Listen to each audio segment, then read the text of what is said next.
Assalamualaikum warahmatullahi wabarakatuh.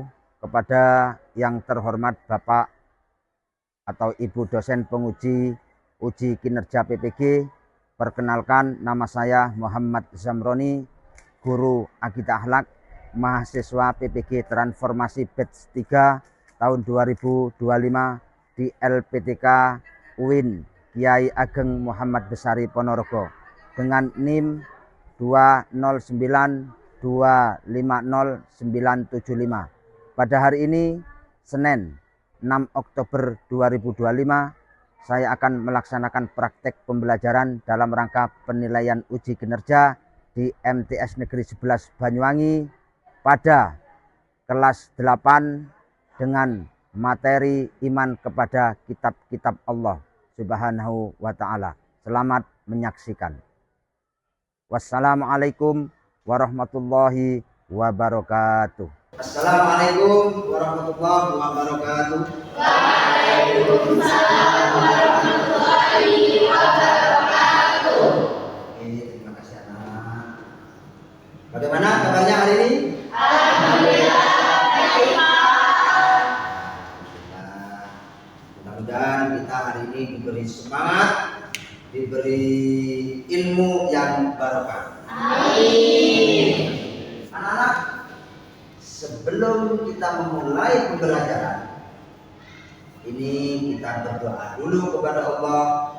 Yang harapan kita mudah-mudahan ilmu yang kita pelajari saat ini dan seterusnya kalian bisa mendapatkan ilmu yang barokah, jadi manusia yang bermanfaat dunia dan akhirat. Semangat ya.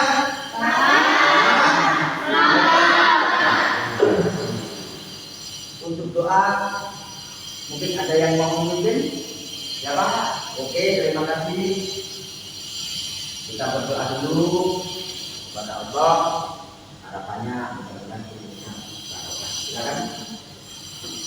Sebelum memulai pelajaran, marilah kita berdoa terlebih dahulu. Berdoa mulai. Bismillahirrahmanirrahim. Raditu billahi rabban wa bil islami dinan wa bi Muhammadin nabiyyan wa rasulah. Rabbi zidni ilma warzuqni fahma. Amin ya rabbal alamin. Doa selesai. Oke, terima kasih untuk Ananda Agis. Anak-anak, kita tidak boleh melepaskan dari doa.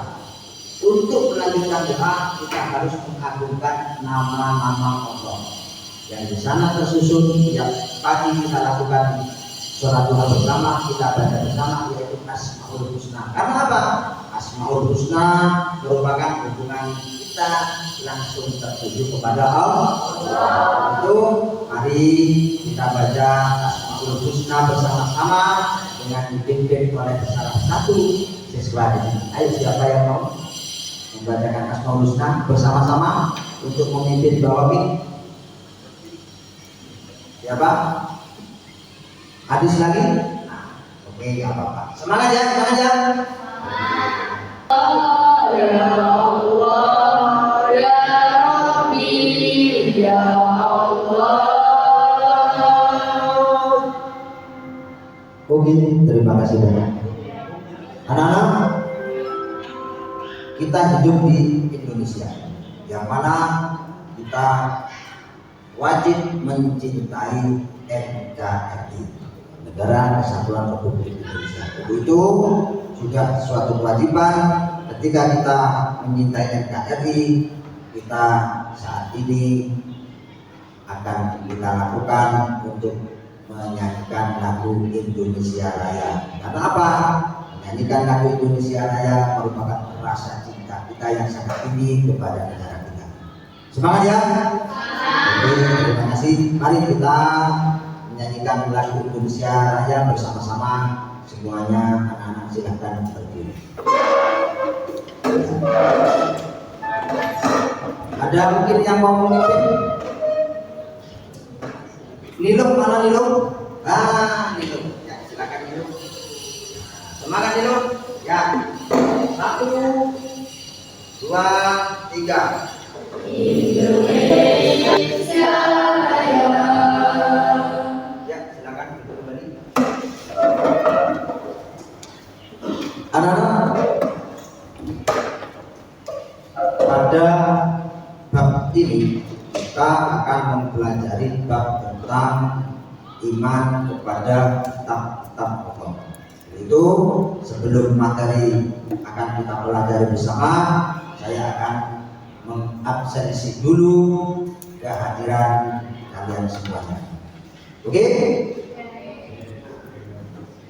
Semangat!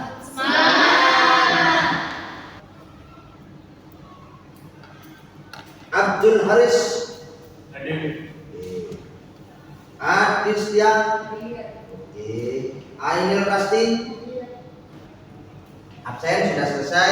Kemudian mari kita persiapkan untuk materi yang akan kita pelajari. Anak-anak silakan melihat di layar monitor. Di layar monitor ini saya sudah menyiapkan beberapa ya. Anak-anak, hari ini kita akan mempelajari tentang iman kepada kitab-kitab Allah. Yang mana tujuan dari pelajaran kita hari ini? Artinya apa? Setelah kita mempelajari bab tentang iman kepada kitab-kitab Allah, apa yang akan kita lakukan?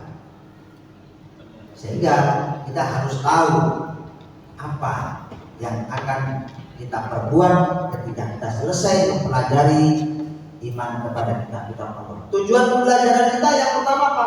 Memahami makna iman kepada kitab-kitab Allah. Kita tahu makna iman kepada kitab-kitab Allah. Yang kedua, menyebutkan kitab-kitab Allah yang wajib kita imani. Yang ketiga, menjelaskan fungsi kitab Allah dalam kehidupan sehari-hari. Yang keempat, meneladani, ini yang paling penting, meneladani sikap yang sesuai dengan iman kepada kitab-kitab Allah. Anak-anak, sekarang saya tanya,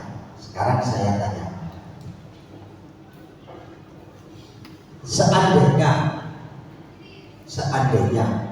Allah itu tidak menurunkan kitab-kitabnya ketika itu, apa yang akan terjadi di dunia ini dan apa yang akan terjadi dengan manusia?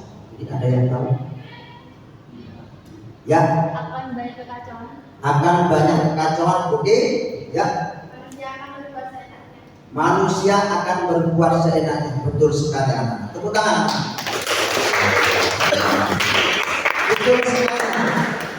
Kenapa Allah itu menurunkan kitab-kitabnya kepada umat manusia?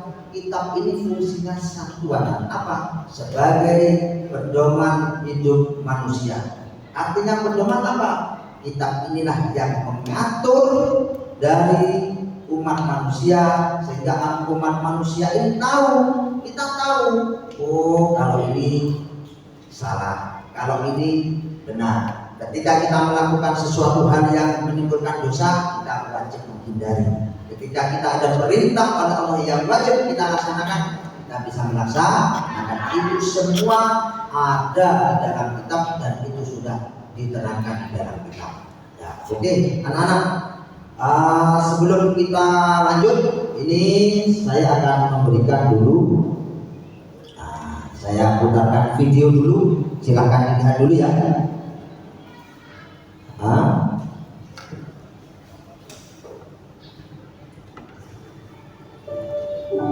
Silakan dicermati, diperhatikan.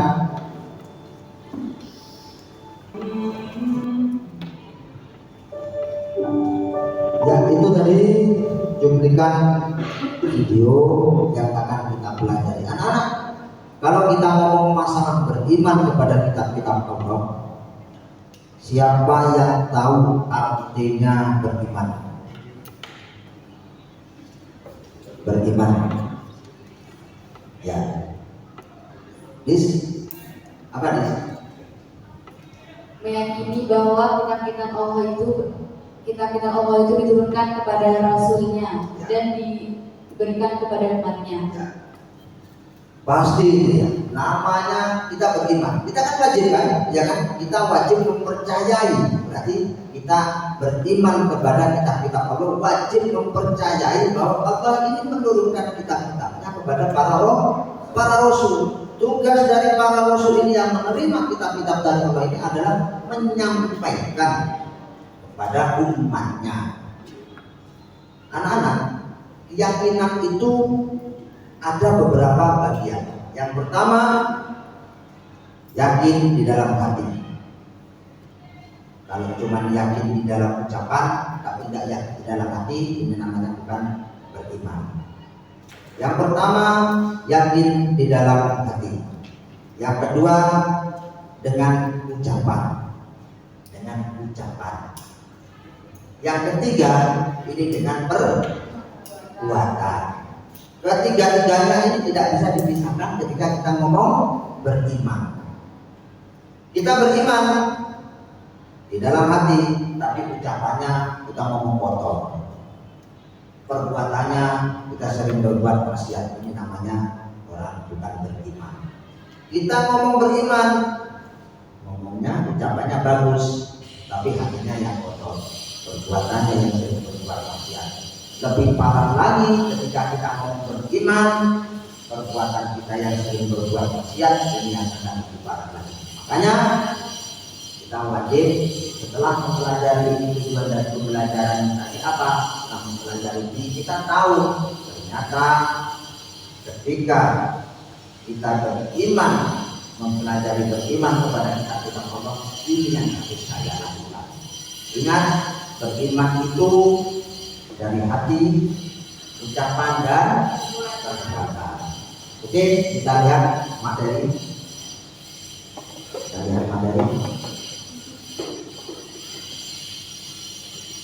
Setelah ada materi ini nanti akan saya bentuk kelompok tugas, yang mana nanti tiap-tiap kelompok harus mempresentasikan di depan. Siap ya? Semangat ya? Semangat? Oke, anak-anak, iman kepada kitab-kitab Allah. Kita lihat dulu. Materi pembahasannya yang pertama adalah iman, pengertian iman kepada kitab-kitab Allah. Yang kedua, dalil nabi. Nah, ini dalil nabi, iman kepada kitab-kitab Allah. Yang ketiga, macam-macam kitab Allah dan bahasanya. Yang keempat, hikmah beriman kepada kitab Allah. Oke, kita lihat di sini anak-anak. Ya, nah, ini iman kepada kitab Allah itu apa sih artinya? Kelihatan ya? Gak kelihatan? Oh, kalau gak kelihatan, tak besarkan dulu. Terlalu besar. Nah, iman kepada kitab Allah itu adalah mempercayai dan meyakini dengan sepenuh hati, ya, bahwa Allah Subhanahu wa Ta'ala itu telah menurunkan kitab-kitabnya kepada para rasul yang diutus. Ya, kalian harus bisa membedakan antara nabi dan rasul. Ya, yang diutus kepada para nabi atau rasul. Rasul itu adalah utusan Allah yang menerima wahyu berupa kitab-kitab Allah dan wajib disampaikan kepada umatnya. Ini berisi wahyu Allah dan disampaikan kepada seluruh umatnya. Sekarang kita meyakini bahwa kitab terakhir itu kita itu apa namanya? Siapa yang membawa Al-Quran? Nabi Muhammad SAW. Beliau adalah nabi terakhir.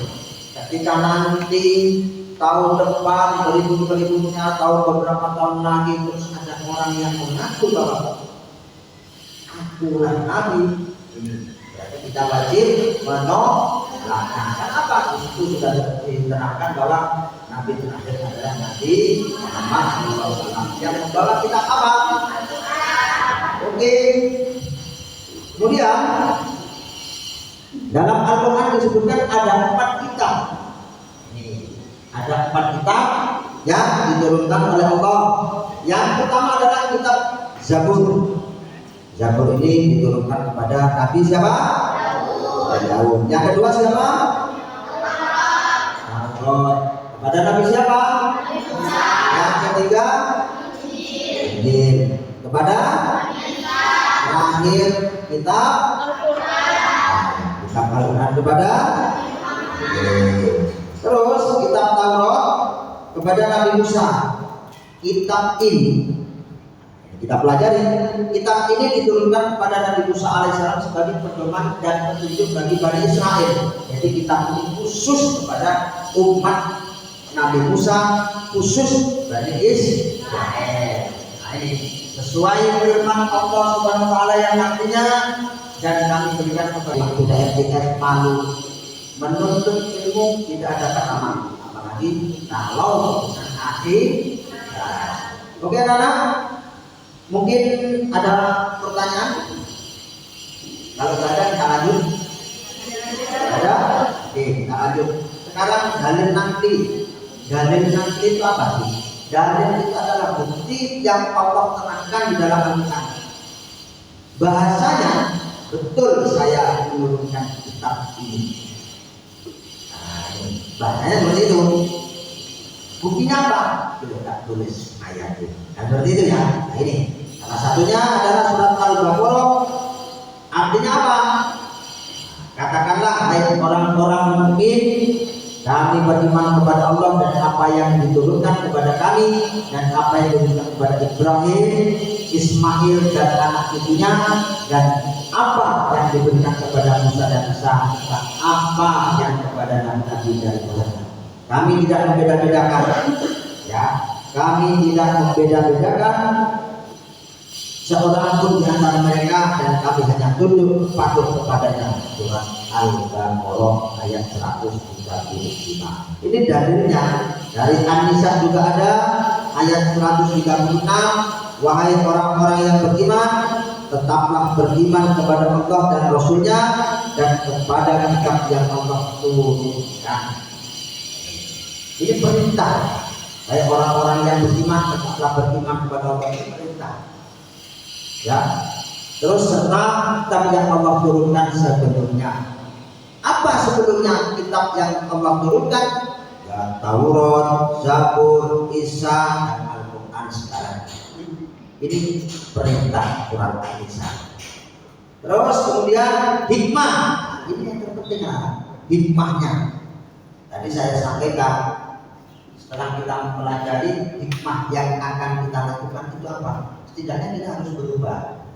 Jangan sampai yang tadinya malas untuk menuntut ilmu, setelah kita mempelajari ini, kita jadi semangat untuk menuntut ilmu. Ya. Yang pertama apa? Hikmah beriman terhadap kitab-kitab Allah, meningkatkan keimanan kepada Allah Subhanahu wa taala yang telah mengutus para rasul untuk menyampaikan risalahnya. Yang kedua, hidup manusia menjadi tertata karena adanya hukum yang bersumber pada kitab suci. Ini hikmahnya. Jadi pertama, saya ada pertanyaan pemantik itu, jika seandainya Allah tidak menurunkan kitab-kitabnya, apa yang terjadi dengan dunia, apa yang terjadi dengan umat manusia? Terjadi kekacauan, ya kan? Terus tidak ada aturan-aturan yang mengatur, akan hancur dunia pasti. Karena ini hidup manusia menjadi tertata setelah adanya kitab suci yang Allah turunkan. Yang ketiga, termotivasi untuk beribadah dan menjalankan kewajiban-kewajiban agama. Ini yang penting juga, seperti yang tertuang dalam kitab suci. Salah satunya apa? Kita seperti kalian saat ini menuntut ilmu. Ini wajib sekali. Umat Islam itu punya fardu ain untuk menuntut ilmu, apalagi kalau urusan ilmu agama. Wajib. Yang ini menunjukkan sikap optimis karena telah dikaruniai pedoman hidup dari Allah. Pedoman hidup dari Allah. untuk meraih kesuksesan baik di dunia maupun di akhirat. Kitab suci terutama Al-Quran ini sudah mengatur semuanya, tentang kehidupan, tentang ilmu, tentang dunia, tentang akhirat. Ini sudah diatur di dalam Al-Quran. Yang terjaga ketakwaannya dengan selalu menjalankan perintah Allah dan menjauhi semua larangan. Semuanya sudah diatur. Kenapa saat ini kitab Al-Quran ini menjadi kitab yang paling istimewa? Al-Quran ini adalah kitab yang menerangkan tentang bab dari kitab-kitab yang terdahulu. Makanya Al-Quran ini keistimewaannya apa? Salah satunya adalah pelengkap dari kitab-kitab yang terdahulu. Ada pertanyaan apa? Ya ada? Oke, terima kasih. Terus kemudian setelah mempelajari ini, saya ingin membuat kelompok. Dari masing-masing kelompok ini ada 5 anak. Sehingga di sini ada berapa semuanya? 20. Berarti ada 4 kelompok. Silakan kalian memilih kelompok masing-masing. Kemudian nanti kita bagi kelompok 1, kelompok 2, kelompok 3, kelompok 4. Nanti kita akan mendiskusikan terkait dengan pertanyaan-pertanyaan. Masing-masing kelompok nanti kita akan mempresentasikan. Silakan.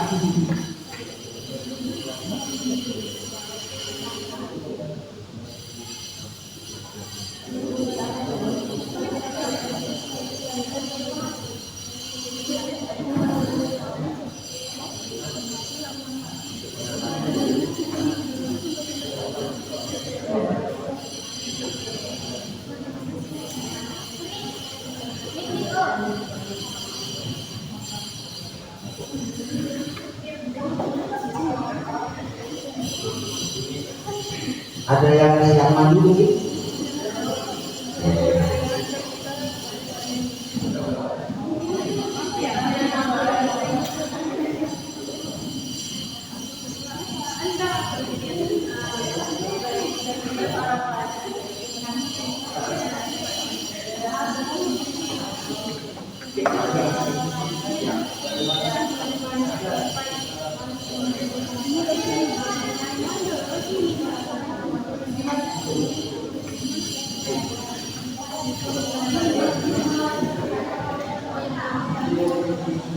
Ada yang sudah selesai?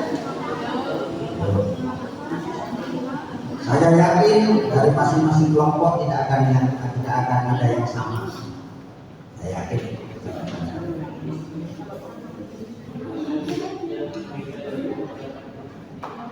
Apa fungsi kitab Allah bagi manusia? Bagaimana sikap kita sebagai pelajar yang beriman kepada kitab Allah?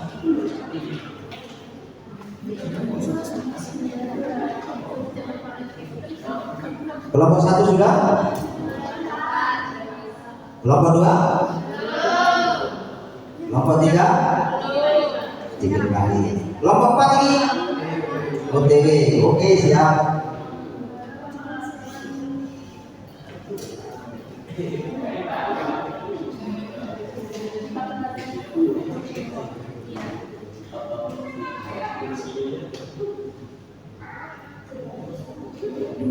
Apa yang nulis?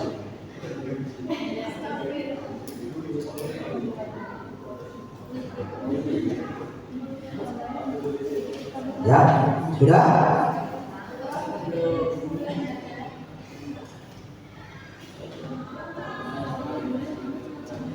Sudah, Bin?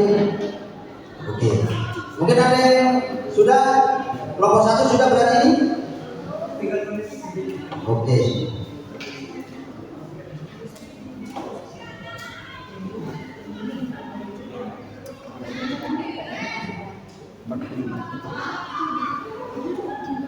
Kelompok 4 sudah? Sedikit. Kelompok 3?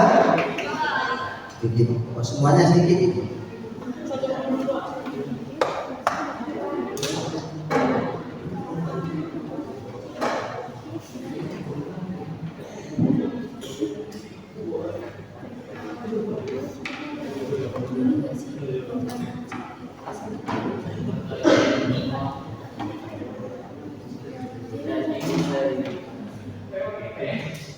Sudah?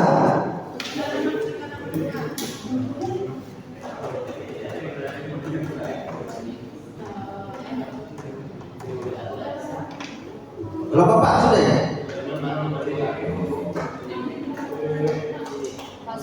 Sudah? Oke. Anak-anak, kelompok 1 akan mempresentasikan dari hasil jawaban pertanyaan tersebut. Untuk itu mari kita lihat. Untuk kelompok 1 silakan maju ke depan. Siapa yang akan membaca dengan menjawab? Oke, Adis silakan. Semuanya maju. Semuanya maju.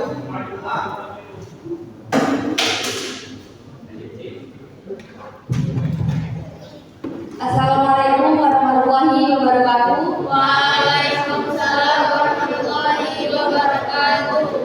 Saya perwakilan dari kelompok 1 ingin mempresentasikan apa fungsi kitab Allah Subhanahu wa taala bagi manusia dan bagaimana sikap kita sebagai pelajar yang beriman kepada kitab Allah.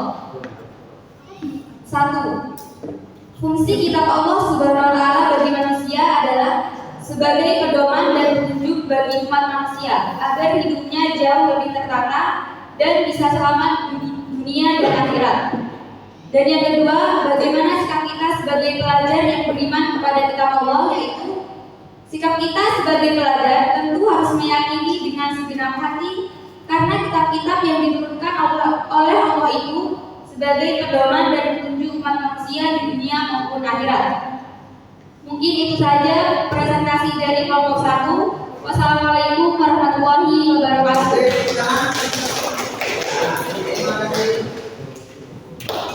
Terima kasih. Boleh saya membantu menjawab?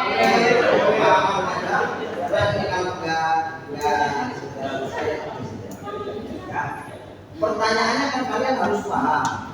Kenapa kita penting untuk mempelajari dari kitab-kitab pokok? Kalian kan tahu kan artinya pokok. Kenapa saya harus mempelajari dari kitab-kitab pokok? Agar hidup kita tidak tersesat, agar hidup kita ini sesuai dengan aturan yang ada, kan begitu ya? Ya. Seperti itu. Kalau kita tidak mempelajari dari kitab-kitab pokok, kita akan tersesat. Kita akan hidup ini tidak akan teratur kita. Ya kan? Kita tidak tahu seenaknya hidup kita. Kita tidak tahu mana yang halal, mana yang haram, mana yang surga, mana yang neraka. Kita tidak tahu. Itu ya? Oke. Terima kasih untuk kelompok 4. Tepuk tangan. Baik, anak-anak silakan kembali ke tempatnya masing-masing. Oke, anak-anak. Sebagai pemahaman materi, kita lihat pelajaran hari ini yang dapat kita simpulkan, ya, yang dapat kita rangkum adalah yang pertama, iman kepada kitab Allah berarti meyakini, menghormati dan mengamalkan isi kitabnya. Ya, yang kedua, kita wajib kitab yang wajib kita imani ada 4. Ada selain kitab, ada selain 4 itu ada. Ya. Yang terakhir, Al-Quran sebagai pedoman hidup sepanjang masa. Oke, anak-anak. Tugas akhir nanti kalian di rumah. Apa? Bacalah Quran surat Al-Baqarah ayat 2-5, kemudian tuliskan artinya. Kita akan bertemu minggu depan. Kita akan bahas masalah Quran surat Al-Baqarah ayat 2-5. Terus dikumpulkan minggu depan. Karena mungkin itu yang bisa kita pelajari hari ini, dan mari kita membaca hamdalah bersama-sama karena pembelajaran kita sudah selesai. Alhamdulillahirobbilalamin. Saya tutup. Assalamualaikum warahmatullahi wabarakatuh.